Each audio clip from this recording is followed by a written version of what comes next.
par le Rassemblement national avec Thierry Tesson.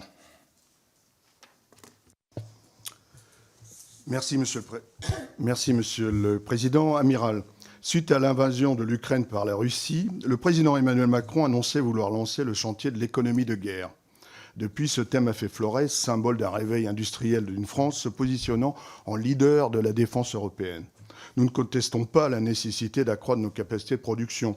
Face au risque d'un engagement majeur et avec une armée sous-dimensionnée pour ses missions actuelles, il est crucial d'augmenter nos stocks d'équipements et de munitions.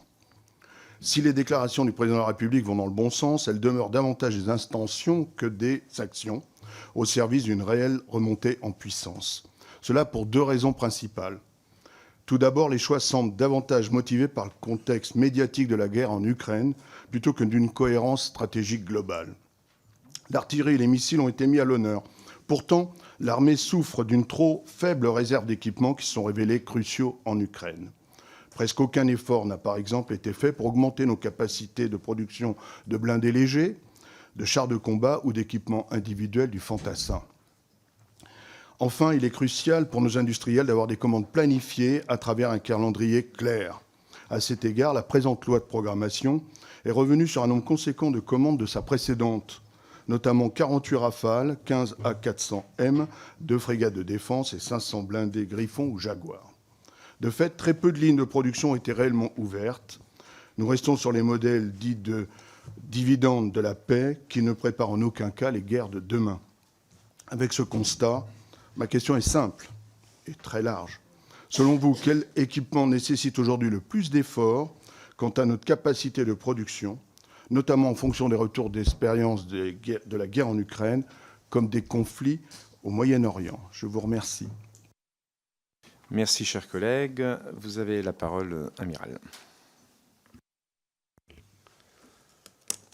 Alors, effectivement, c'est ce que je disais dans mon propos introductif. On porte grand soin à travailler sur le retour d'expérience de la mer Rouge et de l'Ukraine, mais sans en faire des vérités absolues. C'est-à-dire que ça nous donne des indications sur un type de conflit.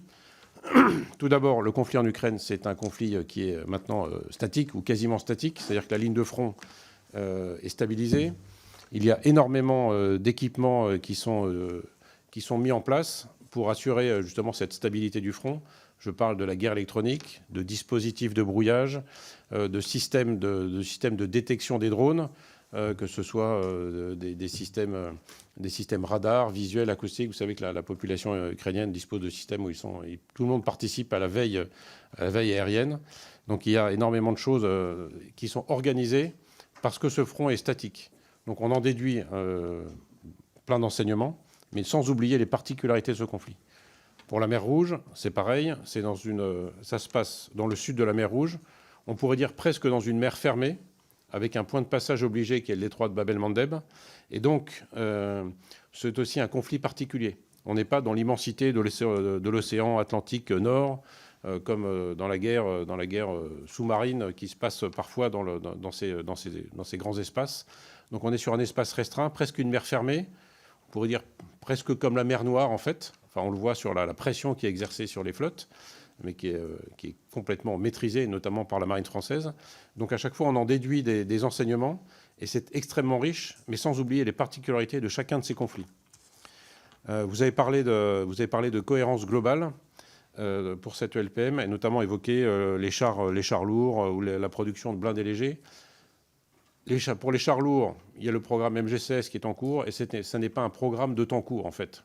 Donc il y a, dans notre démarche, et ça reprend un peu les propos liminaires du président, on est bien attaché à deux piliers forts pour les armées, dans la préparation de l'avenir, donc dans la définition du modèle d'armée. Il y a le temps court et le temps long. Je reviendrai sur ces deux domaines. Donc il y a d'abord, sur le temps court, il y a adapter l'existant. On ne va pas produire un bateau, on ne fait pas un Liberty Ship en quelques dizaines d'heures comme pendant la guerre, hein, avec des coques rivetées, etc. Sur la définition d'un bâtiment, c'est long. Pareil, la redéfinition d'un char qui va être capable de résister au combat, c'est long. Donc il y a une partie temps court qu'est-ce qu'on peut produire rapidement, comment est-ce qu'on adapte l'existant. Donc il y a plein d'exemples. Les VAB, les VAB Arlad, notamment, équipés de lutte anti-drone. Le Serval, également avec des capacités de lutte anti-drone. Pour la marine, l'installation d'équipements optroniques, l'équipement des frégates, des FREMM ASM avec des conduites de tir électromagnétiques, et puis des adaptations qui sont faites également sur l'aviation de chasse. Donc ça, on est dans le temps court. Comment on réutilise et comment on adapte l'existant pour avoir des capacités qui soient le plus adaptées aux enseignements du conflit directement. Tout cela, il ne faut pas oublier le temps long. Donc le temps long, là, on est vraiment dans l'instruction aussi, dans les instructions pour les opérations d'armement, où là, on fait des capacités, dont certaines arriveront en service. Le porte-avions nouvelle génération est prévu d'arriver en service en 2038. Il servira jusqu'en 2080. Le Rafale sera là jusqu'en 2060 à peu près, ce qu'on peut estimer. Donc on est vraiment sur des capacités du temps long. Donc il faut trouver bien cet équilibre. J'évoquais dans mon propos préliminaire certaines armées européennes qui ont privilégié les urgences opérationnelles basées sur leurs enseignements immédiats des conflits en Afghanistan ou en Irak notamment, et qui ont privilégié cela en délaissant les investissements du temps long, ou en laissant tomber des capacités qui sont extrêmement longues à reconquérir. Donc là, je me parle du point de vue des armées. Et donc, ce temps long, ce pilier du temps long, il est fondamental. Et on a deux constantes différentes. Sur le temps court, on pourra y revenir après, bien sûr. Sur le temps court, on va privilégier le calendrier, la délivrance, quitte à avoir des performances moindres. Alors, c'est pas très français, des performances moindres. Ça demande un effort important. Des performances moindres et en tout cas un coût bien sûr moindre pour avoir des quantités plus importantes. Dans le temps long, on va privilégier plutôt la performance, bien sûr la tenue du calendrier, et c'est là où ce que je vous disais dans mon propos introductif, on s'attache à trouver le bon niveau d'ambition, le bon niveau de besoin pour ne pas rechercher forcément un coin de domaine, mais avoir quelque chose dont on va pouvoir tenir le calendrier et que les capacités, que les forces, dont les forces vont disposer ensuite assez rapidement. Donc ces deux piliers, en fait, c'est notre quotidien. Donc les efforts sur les capacités de production. Alors là, je laisserai le DG s'exprimer plus là-dessus, mais en fait, il y a aussi un débat pour les industriels sur est-ce qu'on peut créer une nouvelle ligne de production en garantissant par exemple 10 années de production. Je ne sais pas en combien de temps une ligne de production peut être rentabilisée. Donc ça, je ne suis pas exactement dans ma ligne d'eau, mais c'est juste pour éclairer qu'en fait, ce n'est pas si simple. Ça, je laisserai le DG élaborer sur ça. Donc on peut augmenter les cadences de production. C'est ce qui est fait sur un certain nombre de choses. Vous savez que KNDS Nexter a augmenté les cadences de production du César, MBDA a augmenté les cadences de production du Mistral. On a simplifié la production des Aster en regardant qu'est-ce qu'on pouvait accélérer. Donc il y a des capacités d'accélération. Et après, il y a un débat sur, et ça c'est porté par la DGA, comment est-ce qu'on peut est-ce qu'on peut faire une nouvelle chaîne de production? Est-ce qu'elle sera rentable dans le temps long?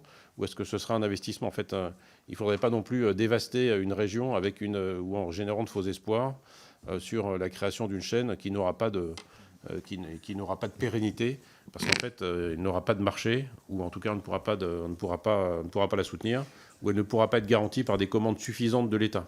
Merci, Amiral, pour cette première question. Nous avons un certain nombre de questions à suivre, oui. Donc je suis obligé je vois que vous nourrissez le débat et je vous en remercie. Je vais passer à présent la parole à Sylvain Maillard pour le groupe Ensemble pour